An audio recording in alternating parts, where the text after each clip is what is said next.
တင်က self study လုပ်ရတာကိုသဘောကျတဲ့သူလားဒါမှမဟုတ်အလုပ်ချိန်တွေမအားလို့တင်နန်းတက်ဖို့အဆင်မပြေတဲ့သူလားဒါဆိုရင်တော့ Alice သင်ခန်းစာလေးတွေကတင်အတွက်အထောက်အကူဖြစ်စေမှာပါ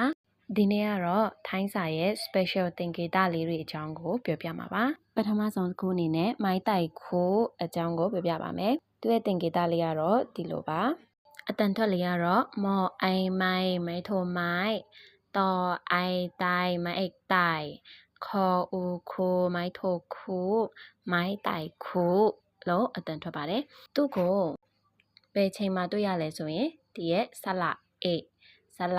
အဲဆလအော့ဒီသုံးခုကိုအနောက်မှာအသက်တန်တွေနဲ့တွဲလာတဲ့အခါကျလို့ရှိရင်ဆလအစား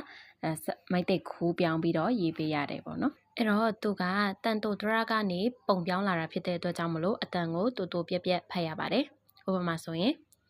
ကြောအိဒေါ်ကျက်ကောအဲဘောကက်ပေါ်အော့နော်ဘွန်ဒီလိုမျိုးပါနောက်ထပ်မိုက်တိုက်ခိုးကိုအထူးအနေနဲ့သုံးတဲ့စကားလုံးလေးတစ်လုံးရှိပါသေးတယ်သူကတော့ကောကိုက်အပေါ်မှာမိုက်တိုက်ခိုးလေးတင်ထားတဲ့ဟာပါကောလို့အတန်ထွက်ပါတယ်လဲပဲဆိုတဲ့အဓိပ္ပာယ်ပါဥပမာဆိုရင်ผมรักคนဒီလိုမျိုးဆိုရင်ฉันก็รักคนဒီလိုမျိုးပြန်ပြောလို့ရပါတယ် bye bye